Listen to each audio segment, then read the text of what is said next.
Chapter-2. A nervous feeling blanketed Brie as they entered the bar. Who would Ariel choose? Hopefully someone handsome. Brie was a good actress, but not that good. She could never convince someone she cared about them if she didn't at least find them attractive. "Let's get a drink while we scan your options," Ariel said, as she flicked her dark hair over her shoulder and sashayed up to the bar. "Hi." She leaned seductively on the counter. "Can I get 2 strawberry lemonade vodkas?" "Sure thing, doll." The bartender flashed her a wink and a sly grin before turning to make their drinks. While they waited, Brie scanned the crowd. It appeared to be one of the hipper places in New York, and she was pleased to see many good-looking men. Maybe this wouldn't be so bad after all. "Here you go, doll." The bartender's voice grabbed Brie's attention, and she turned back to where Ariel was shamelessly flirting with the bartender. "Thank you. How much do I owe you?" She batted her eyes and moved as if she were going to reach for her purse, but the bartender stayed her arm. "First one's on me. I can't have beautiful women going thirsty on me." Ariel flashed a wink at the handsome man and grabbed the drinks. Then she led the way to an empty table. "Now, let's see who looks like a good match for you." As her eyes roved over the men in the room, Brie's nerves knotted again. What if it were someone awful, someone completely incompatible with her? "There!" Ariel smiled as she pointed discreetly at a table where 6 men sat talking and laughing. "Which one?" Brie was relieved to see all of them were nice-looking, but she had her eye on the olive-skinned, dark-haired one. He looked fun and mysterious. Ariel's lips pursed, and her eyes narrowed as she studied the men. "That one, the one with the copper-colored hair." Her lips pulled into a smile Brie would have sworn was malicious if she weren't her best friend. Brie shifted her attention from the Greek god to the man next to him, and her heart sank. Though handsome, he sat straight and didn't seem nearly as easygoing as the rest of the men at the table. In fact, the drink in front of him was clear, so unless it was straight vodka, Brie was fairly certain he was drinking water. Him? Why? Why not? He looks wholesome and like he could use a good woman. Brie rolled her eyes. Wholesome was a quality she associated with food, not men. How am I even supposed to talk to him? He has 5 friends with him. "Well, I happen to know one of them is a police officer, so it's a good chance the rest are too. Go buy them around and thank them for serving us, and then cozy up to him."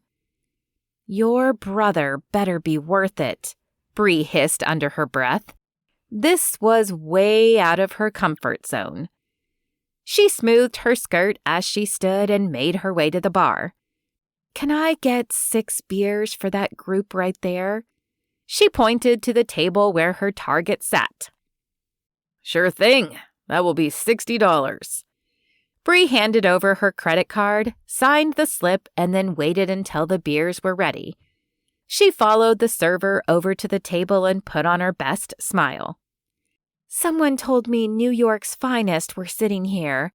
I wanted to say thank you for keeping us safe by offering you a round." "Well, we appreciate that," the dark-haired one she had been eyeing said. "Why don't you join us for a drink?" "Don't mind if I do." Brie grabbed an empty chair and scooted into the space between her target and the one she wished were her target. "I'm Brie Carter, by the way." "Brendan Decker." The dark-haired one stuck out his hand. "Wait, Brie Carter? Like the daughter to Phil Carter, the investment billionaire?" "Yep, that's me." She turned her attention to her target who had not touched his beer and didn't seem to be paying attention to her and Brendan at all. "You don't drink?" He turned his hazel eyes on her. "Not a drop, but I'm sure one of my friends will happily drink this one." "Come on, Jesse. It's rude to refuse such a kind gesture from such a beautiful woman," Brendan said. "No, it's fine." Brie smiled at Jesse. "I don't want him to drink if he doesn't want to." Oh, how Brie wished Brendan were her target. He seemed like he wanted to carry on a conversation with her, while Jesse seemed content to scan the crowd and check his watch. "Okay, well, let me introduce you to everyone," Brendan said, placing a hand on her arm to get her attention again. "You've met the stoic Jesse Calhoun there. He's the sharpshooter of the group. Amazingly steady hands on that one and nerves of steel. Then we have the team leader, Patrick Hughes, there." He pointed to the oldest man at the table, an average-looking man with a head of brown hair that was graying at the temples. "Don't let his age fool you. He's still tough as nails. Of course he has to be with 5 kids and another one on the way." Brie's eyes widened in surprise. "Oh my goodness. Well, congratulations?" Brendan chuckled and continued his introductions.